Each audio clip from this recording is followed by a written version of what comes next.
അതായത് രാത്രിയിൽ കുട്ടികളും അച്ഛനും അമ്മയും കൂടി കിടന്നുറങ്ങിയതായിരുന്നു.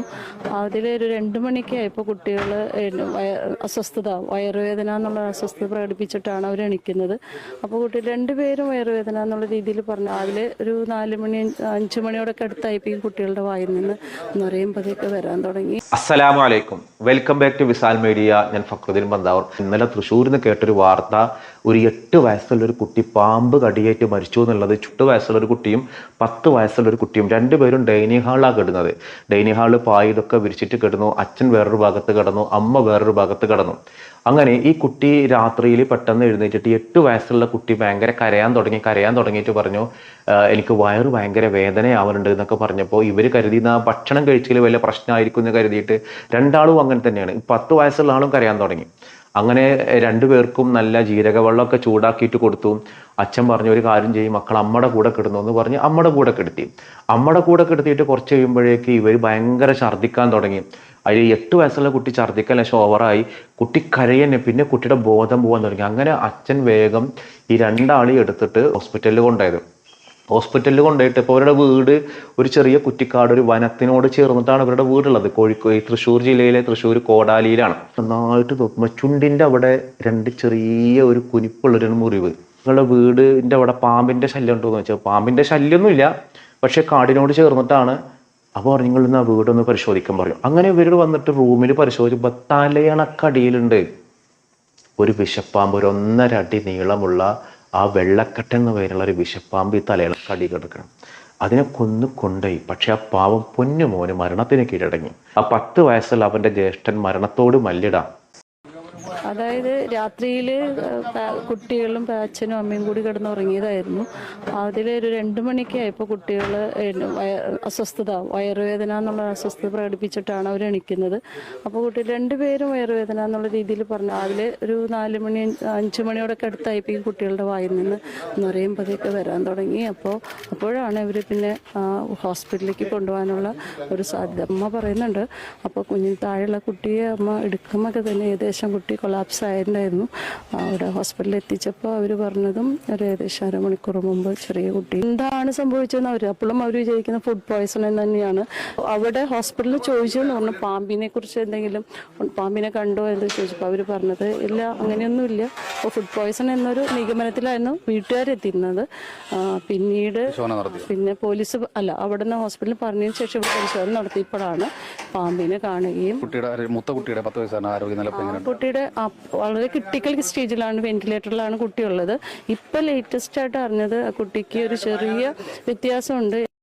നമ്മൾ ദുആ ചെയ്യുക, അള്ളാഹു ആ കുട്ടിക്ക് എത്രയും പെട്ടെന്ന് ശിഫ നൽകി അള്ളാഹു അനുഗ്രഹിക്കട്ടെ. നമ്മുടെ കൺമുന്നിൽ വെച്ചിട്ട് നമ്മുടെ വീട്ടിൽ കിടക്കുന്ന കുട്ടികളാണ് ഇങ്ങനെ പാമ്പ് കടിയേറ്റ് മരണപ്പെടുന്നുണ്ടെങ്കിൽ വലിയ സങ്കടമാണ്. ഈ ഒരു ചൂട് സമയത്ത് ഈ പാമ്പുകൾക്കൊരു പ്രത്യേകത ഉണ്ട്. പാമ്പുകൾക്ക് ഈ എന്താ പറയാ, ഈ ചൂട് താങ്ങാൻ പറ്റാത്തൊരു ജീവിയാണ് ഈ പാമ്പുകൾ. നല്ല ചൂടുണ്ടെങ്കിൽ തണലേകുന്ന സ്ഥലങ്ങളിലൊക്കെ ഇവർ വലിയ കയറിയിരിക്കും. ഇപ്പൊ നമുക്ക് കൊടും ചൂടാണ്. ഈ സമയത്ത് പാമ്പുകൾ എവിടെയൊക്കെ തണലുണ്ടോ അവിടെയൊക്കെ വന്നിരിക്കാൻ. അപ്പോൾ ജനലൊക്കെ തുറന്നിടുമ്പോൾ വല്ലാതെ ജനൽ തുറന്നിട്ട വീടുകളൊന്നും കയറില്ല. അപ്പോൾ ആ വീടിന്റെ ചുറ്റുമൊക്കെ ഇങ്ങനെ കുറ്റിക്കാടുകളും പൊന്തക്കാടുകളും വിറകുപരയൊക്കെ ഉണ്ടെങ്കിൽ മേ ബി സാധ്യത ഉണ്ട് വിറകുപരയിൽ വന്നിരിക്കാൻ പാമ്പ്. കാരണം നല്ല തണുപ്പത്ത് വന്നിരിക്കാലോ. വിറകുപരയിൽ നിന്ന് വിറകെടുക്കുമ്പോൾ നോക്കുക, എടുക്കുമ്പോൾ പ്രത്യേകിച്ച് പല കേസുകളിലും ഇത്തരത്തിൽ ഈ സ്ത്രീകളുടെ കയ്യുമ്മ പാമ്പ് കൊത്തിയിട്ട്, നിങ്ങൾ പേടിക്കാൻ വേണ്ടി പറഞ്ഞതല്ല കേട്ടാ, നമ്മളൊരു അവയർനെസ്സിന് വേണ്ടി പറഞ്ഞതാണ്. പാമ്പ് കൊത്തിയിട്ട് മരണം സംഭവിച്ച ഒരുപാട് കേസുകളുണ്ട്. അപ്പോൾ എടുക്കുമ്പോൾ നോക്കുക, പാമ്പിനാരും കാട്ടരുത് വെച്ചിട്ടാണ് പാമ്പ് ഇരിക്കുന്നുണ്ടാവുക. അതിനിടക്കാണ് നമ്മൾ കൈ വെച്ചിട്ട് ഈ വിറകെടുക്കാൻ പോവുകയാണ്. പാമ്പ് കരുതി പാമ്പിനെ പിടിക്കാൻ പോവാന്ന് കരുതി പാമ്പ് ഒരു കൊത്തലാണ്.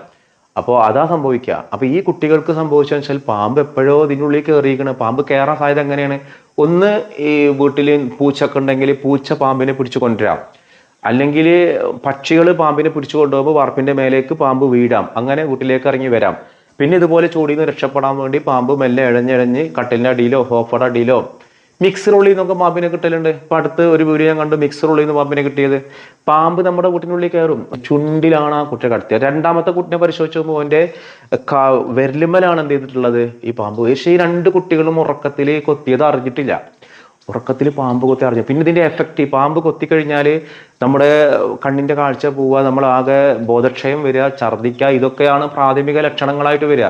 ഇന്ന് വൈകിട്ട് 3 മണിക്കെങ്ങാനുമാണ് അതിന്റെ ഖബറടക്കൽ ചടങ്ങുകളൊക്കെ ഉള്ളത് നമ്മൾ നന്നായിട്ട് ശ്രദ്ധിക്കാം. നിങ്ങളുടെ വീടിൻ്റെ ചുറ്റും പൊന്തക്കാടുകളൊക്കെ ഉണ്ടെങ്കിൽ ഒന്ന് വൃത്തിയാക്കാം. ഇനി ഏതെങ്കിലും ചെടികളും മറ്റൊക്കെ, ചില ആളുകളൊക്കെ ഒരു അലങ്കാരത്തിന് വേണ്ടിയിട്ട് മുറ്റത്തു നിന്നുള്ള ചെടികളൊക്കെ വീടിനോട് ചേർത്തിട്ട് ഇങ്ങനെ പടർന്ന് പന്തലിക്കുന്നുണ്ടാവാം. അത്തരം വീടുകളിലൊക്കെ നന്നായിട്ട് ശ്രദ്ധിക്കണം. പാമ്പ് വരാൻ സാധ്യതയുള്ള ചാൻസ് ആണ്. കിടക്കുമ്പോൾ ഹിന്ദുക്കളാണെങ്കിൽ ഹരിഹരനാമം ചൊല്ലിയിട്ട് കിടക്കാം. പല ഹിന്ദു സുഹൃത്തുക്കളോട് പറയലുണ്ട്, ആ നാമം ചൊല്ലിക്കിടന്നാൽ ഞങ്ങൾക്ക് ഉറക്കത്തിൽ ഭയങ്കര കാവലാണ്. നമ്മൾ മുസ്ലിങ്ങളെ സംബന്ധിച്ചിടത്തോളം നമ്മൾ ആയത്തുൽ കുർസി ഓതി കിടക്കുക. ഇതൊക്കെ കേട്ടാൽ പഴങ്കനാണ്, അന്ധവിശ്വാസം എന്നൊക്കെ പറയാൻ ആളുണ്ടാവും. ആയിക്കോട്ടെ, പറഞ്ഞോട്ടെ. നമ്മൾ കിടക്കണ സമയത്ത് ആ ഓരോ ഹരിഹരനാമം ചൊല്ലുകയാണെങ്കിലും അതിൻ്റെയൊക്കെ ഉള്ളിലേക്ക് ചെന്ന് കഴിഞ്ഞാൽ ദൈവത്തിൻ്റെ നാമാണ്. നമ്മൾ ചെല്ലുമ്പോൾ ആയത്തുൽ കുർസി ഓതുകയാണ്. ആയത്തുൽ കുർസി ഓതിയിട്ട് കിടക്കുന്ന ഒരാളെ പുലരുന്നത് വരെ ആ ഒരു കാവലുണ്ടാവും. ആ കാവലോട് കൂടി നമ്മൾ കിടക്കുക. അപ്പോൾ ഈ ഡിസംബർ മുതൽ ജൂൺ വരെയുള്ള സമയങ്ങളിലാണ് ഈ പാമ്പുകൾ കൂടുതൽ പുറത്തിറങ്ങുക. December two June. ഇപ്പം ഏതായാലും അതിനൊരു സമയമല്ലോ, ഡിസംബർ ടു ജൂൺ എന്ന് പറഞ്ഞാൽ ഇപ്പോൾ പാമ്പുകളൊക്കെ പുറത്തിറങ്ങുന്നൊരു സമയമാണ്. പുറത്തിറങ്ങുമ്പോൾ അവർ തണുപ്പ് കിട്ടുന്ന മേഖലകളിലേക്ക് അവർ വരുന്നത് നമ്മുടെ ജീവൻ എടുക്കുന്ന രീതിയിലാവും. കാരണം പാമ്പ് നമ്മുടെ ശത്രുവൊന്നുമല്ല. പാമ്പിന് പേടിയാണ് നമ്മളെന്തെങ്കിലും കാട്ടുമോ എന്നുള്ളത്. നമ്മുടെ വീട്ടിൻ്റെ ഉള്ളിൽ പാമ്പ് കയറിയിരുന്നത് അറിയാത്ത സംഭവങ്ങൾ ഇഷ്ടംപോലെ ഉണ്ടായിട്ടുണ്ട്. ഞാൻ കോളേജ് പഠിക്കുന്ന സമയത്ത് എൻ്റെ ഒരു സുഹൃത്തിൻ്റെ വീട്ടിൽ, അവൻ്റെ വീട്ടിൽ ബെഡിൻ്റെ അടിയിൽ പാമ്പിരുന്ന്. ബെഡിൻ്റെ അടിയിൽ പാമ്പ് വന്നതെന്ന് അവർ അറിഞ്ഞിട്ടില്ല. അവൻ നല്ല തടിയനാണ്. ഓൻ കിടന്നിട്ട് ഇതിൻ്റെ പാമ്പ് കിടന്ന് ചത്തുക്കണ്. കുറച്ച് ദിവസങ്ങൾ കഴിഞ്ഞിട്ട് എന്തോ ഒരു കാരണത്തിന് ബെഡ് കുടയാൻ വേണ്ടിയിട്ട് എന്തോ എടുത്തപ്പോഴാണ് ഇതിൻ്റെ അടിയിൽ ഈ പാമ്പ് ചത്തിറക്കണ കണ്ടത്. പാമ്പ് എപ്പോഴും ഇതിൻ്റെ അടിയിൽ കഴിഞ്ഞ് കയറി വന്നിട്ടുണ്ടാവും. പിന്നെ പാമ്പിന് പുറത്തു പോകാൻ പറ്റിയിട്ടുണ്ടാവില്ല. ആ സമയത്ത് കയറി വന്ന് കിടന്നിട്ടുണ്ടാവും. അത് തലയിണക്കടിയിലാണെങ്കിലോ, തലയിണക്കടിയിലാണെങ്കിൽ പാമ്പ് എന്തായാലും പുറത്തേക്ക് കിടക്കും. അപ്പോൾ ഇതൊക്കെ സംഭവിക്കാവുന്ന ഒരു കാര്യങ്ങളാണ്. പലരും ധാരണ അതൊന്നും സംഭവിക്കില്ല. പാമ്പിൻ്റെ ഇപ്പോൾ ഈ ഒരു വീഡിയോ കാണുന്നവർക്ക് ഇഷ്ടം പോലെ അനുഭവങ്ങൾ ഉണ്ടാവും. പാമ്പ് കടിച്ചിട്ടുള്ള അല്ലെങ്കിൽ പാമ്പിൻ്റെ ഒരു ബുദ്ധിമുട്ടുള്ള അനുഭവങ്ങൾ താരങ്ങൾ ഷെയർ ചെയ്യും. കാരണം നമുക്കൊന്ന് വായിച്ച് മനസ്സിലാക്കാനും ഒരു അവയർനെസ്സിനും വേണ്ടിയിട്ട്. പിന്നെ ഈ പാമ്പ് കടിച്ചുള്ള മരണത്തിന് പല അന്ധവിശ്വാസങ്ങളുണ്ട്. പാമ്പിന് പകണ്ട്, മറ്റതുണ്ട്, മറിച്ചത്. പാമ്പിന് പകയും കാര്യങ്ങളൊന്നും ഇല്ല.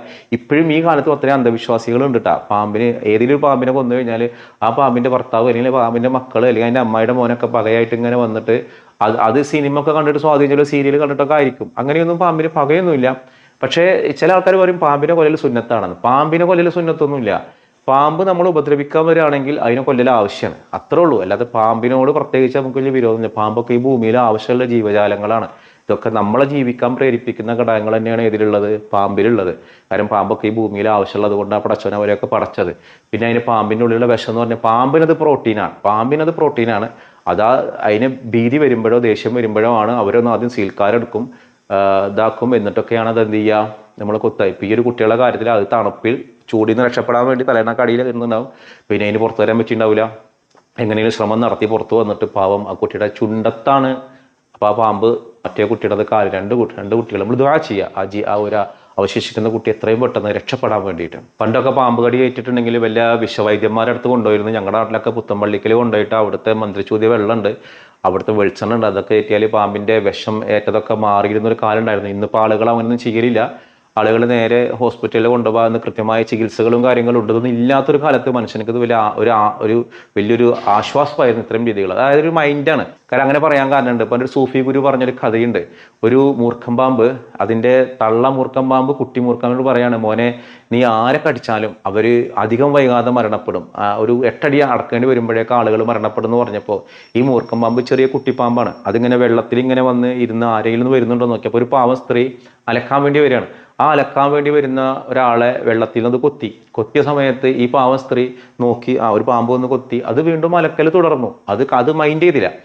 അലക്കൽ തുടർന്നിട്ട് സ്ത്രീ അലക്കിയ ഡ്രസ്സുകളൊക്കെ കൊണ്ടുപോയി തോരട്ടു.